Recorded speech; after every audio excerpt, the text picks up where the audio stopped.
Five Nights at Candy's 4, The Joy of Creation Ignited Collection, Pop Goes Evergreen, One Night at Flampty's, Five Nights at Freddy's Plus. Te 5 fangame'ów można nazwać oficjalnymi, są opłacone przez Scotta, także dostają konsolowe porty i merch, które będą po prostu legalnie sprzedawane. Nie oznacza to, że gry stają się nagle częścią kanonów, wciąż będą robiły to, co im się żywnie podoba, ale są oficjalne. Teoretycznie można je nazwać kanonicznymi. Kanoniczne znaczy oficjalne, tak samo jak The Silver Eyes było kanoniczne, ale podążało inną linią czasową. Ten news jest czymś, czego community naprawdę bardzo potrzebowało, bo post ma prawie 14 000 upvotów, co jeszcze nikomu się nie udało. Żaden post nie wbił jeszcze 10 000 poza nim, a sam Scott zajmuje najwyższe miejsce na liście najbardziej upvotowanych postów na Reddicie. Scott wrzucił tego posta już ponad tydzień temu i wszyscy wypowiedzieli się w jakimś stopniu. Wiemy trochę na temat każdej z tych gier, zrobimy sobie tutaj takie podsumowanie tego, co ważne.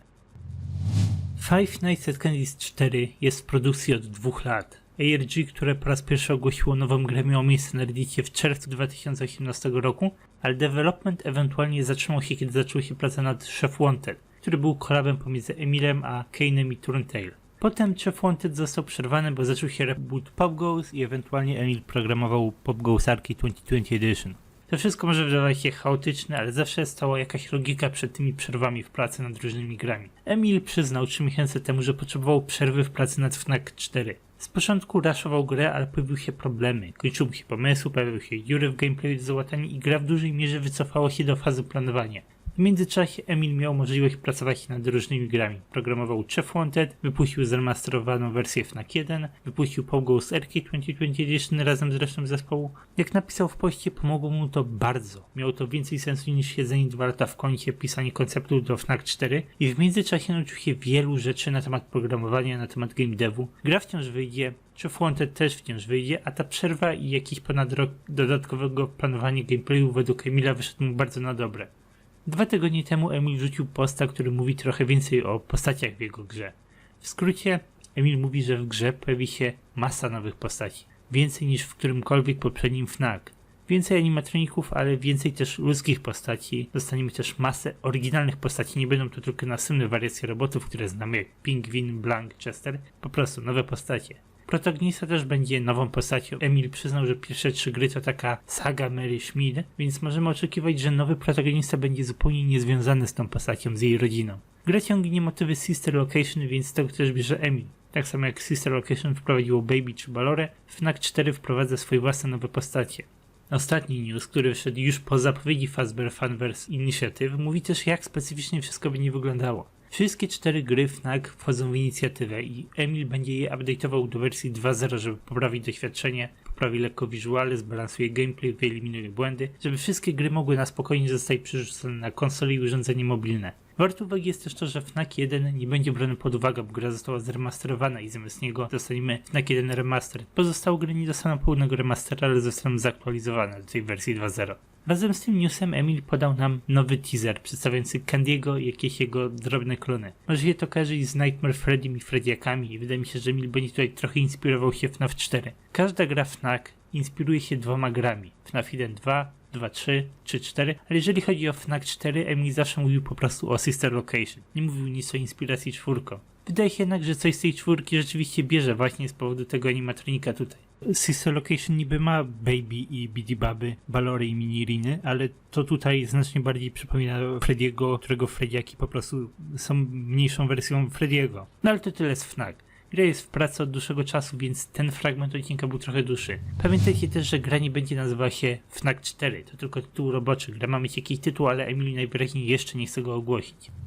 Po kolei druga gra, którą Scott wymienił w swoim poście, to The Joy of Creation Ignited Collection. Ignited Collection będzie dużym remake'iem poprzednich 3 gier z serii oryginalnej gry, Reborna, Story Mode'a, wszystko jako różne tryby jednej gry. Halloween Edition nie jest brany pod uwagę. Tryby będą zupełnie osobno od siebie, by nie można grać w coś, komu podoba, bez odblokowywania konkretnego trybu.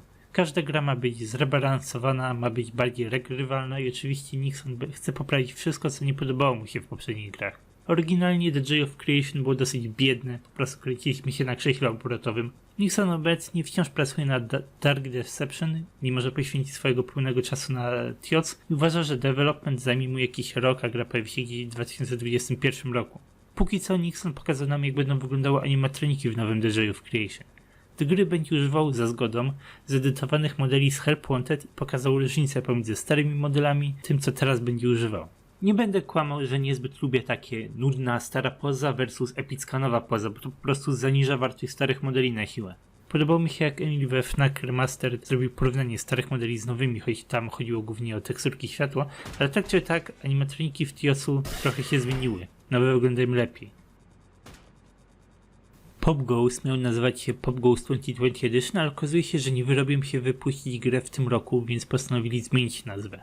Z początku mieliśmy po prostu placeholder, The Pop Ghost Reboot. Potem na YouTubie pojawił się krótki 20-sekundowy reveal tytułu.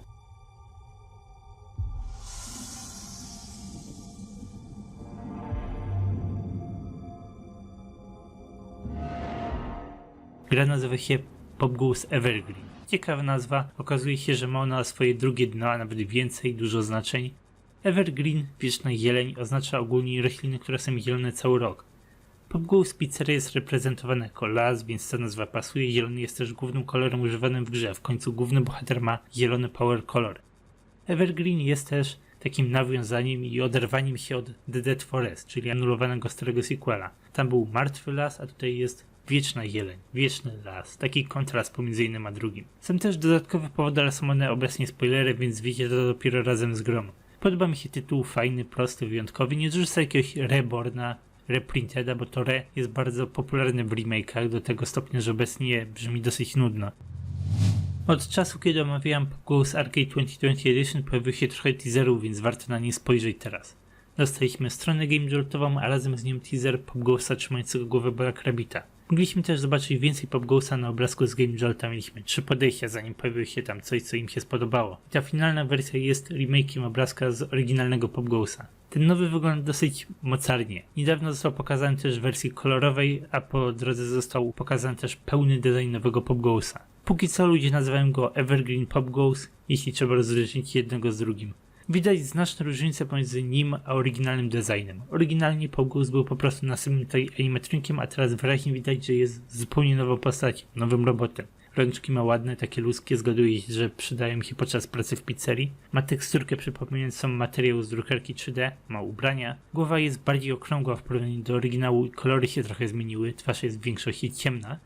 Jestem pewny, że niektórym trudno się będzie odzwyczaić od starego modelu, ale wydaje mi się, że jest to wyraźny upgrade. Nowy Pop Ghost wygląda świetnie według mnie i tak szczerze to szybko przyzwyczajenie się do nowego designu. Nie wydaje mi się, żeby oryginał nagle stał się brzydki, wciąż go lubię, ale Evergreen Pop Ghost jest naprawdę bardzo fajny, wygląda jak naprawdę fajna maskotka pizzerii, wygląda jak nowa, lepsza wersja oryginalnego Pop Ghosta. Dla dodatkowych szczegółów Pop Ghost ma kamerę w prawym oku, tylko w prawym, bo wystarczy mu jedna kamera. Poza Pop Ghostem wiemy mniej więcej, jak wygląda Evergreen Stone. Z początku dostaliśmy tylko jego tabliczkę, ale później na charytatywnym streamie prowadzonym przez moderację Freddy Discorda Kane pokazał teaser z sylwetką animatronika i Stone wygląda naprawdę byczo.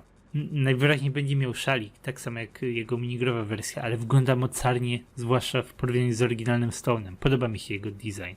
Kane skomentował Fazbear Fanverse inicjatywę, ale nie podał za dużo nowych informacji. Wspomniał o nadchodzącym teaserze, chodziło mu o ten ze Stone'em, który już mówiłem.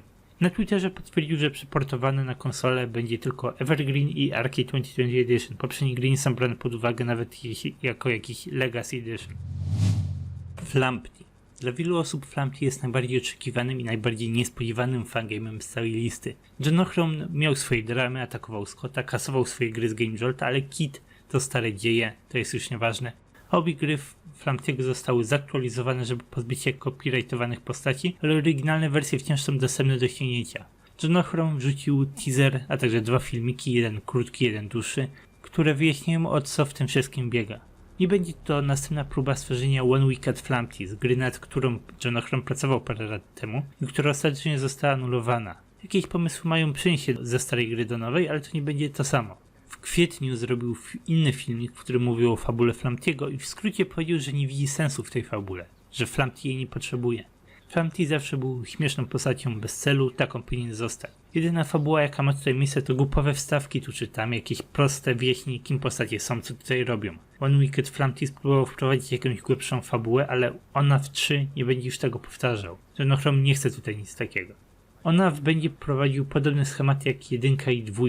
Jedna noc, zwiększające się AI, hard-boiled mode, ale nie będzie specyficznie remakeował FNAF 3 tak jak to mniej więcej robili poprzednicy. Póki co nie dostajemy za dużo konkretów na temat tej gry, ale jest w pracach, ewentualnie zaczniemy dostawać jakieś teasery.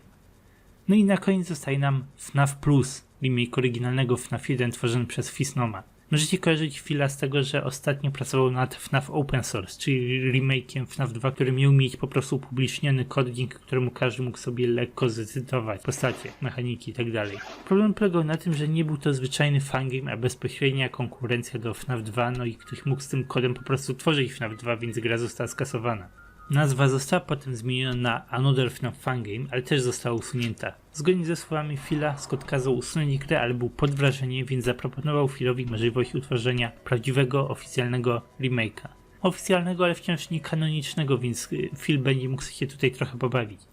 Jak Phil przyznał, będzie remakeował tylko pierwszą grę, nie będzie robił całej serii remake'ów, ale postara się włożyć w tą jedną grę najwięcej jak to tylko możliwe. Dostaliśmy już pierwszy teaser przedstawiający nowego Freddy'ego. Można zobaczyć, że jest to zupełnie nowy design. Nie jest jakoś skrajnie inny, wciąż ma wyglądać jak zwyczajny, klasyczny Freddy, ale został rozbudowany. Ja nazwałbym ten design klasyczny plus, patrząc na to, jak nazywa się sama gra. Co jak co, gra zapowiada się bardzo ciekawie. Phil jest ambitny, a w tym miejscu nie ma tworzyć czegoś nowego, a po prostu usprawnić wcześniej istniejącą grę. Wyobrażam sobie, że gameplay zostanie lekko rozwinięty, pozmienia rzeczy, które mu się nie podobały, doda coś nowego, a jednocześnie wprowadzi jakieś zmiany graficzne, fabularne, może doda minigierki, może doda jakieś nawiązanie do późniejszych gier, żeby to wszystko wyglądało solidniej.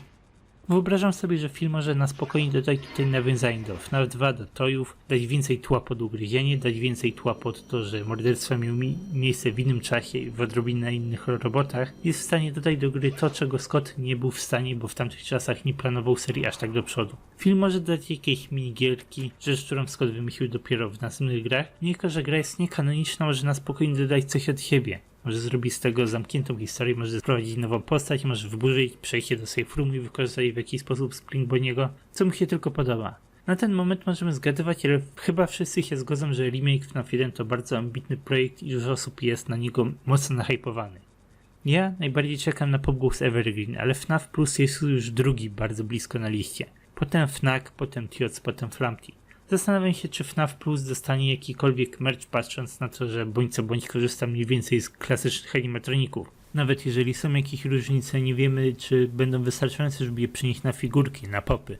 Póki nie widzimy pełnego designu, to ta figurka pop wciąż pasuje jako odpowiednik tego animatronika. Zobaczymy, co z tego wyjdzie. Na ten moment to tyle, co wiemy z tych gier. Nie wiem jeszcze, jak to będę robił w przyszłości, ale mógłbym robić osobne filmy z Fanversa, jeżeli deweloperzy będą wrzucali wystarczająco newsów naraz. Oczywiście, jeżeli pojawi się coś większego, to poświęcę tej większej rzeczy osobny odcinek, ale ogólnie tego typu filmiki mi się podobają. Scott naprawdę zrobił coś świetnego z Fazbear Fanverse Initiative i cieszę się, jak to wygląda, jaką dał szansę na wypromowanie się, na zrobienie czegoś większego tym wszystkim deweloperom. Fanverse jest obecnie w pierwszej fali i jeżeli to się uda, przyznam, że chętnie by to powtórzył, więc nie zdziwię się, jeżeli w przyszłości dostaniemy drugą falę, jeszcze więcej oficjalnych fangame'ów. Wyobrażam sobie, że dużo nowych fangame'ów teraz wypłynie, bo ludzie będą chcieli brać udział w fanversie. Ale na dzisiaj to tyle, także dziękuję wam za oglądanie. Powiedzcie mi, na co wy najbardziej jesteście nakręceni z całego tego projektu. Jestem ciekawy, na co ludzie najbardziej czekają.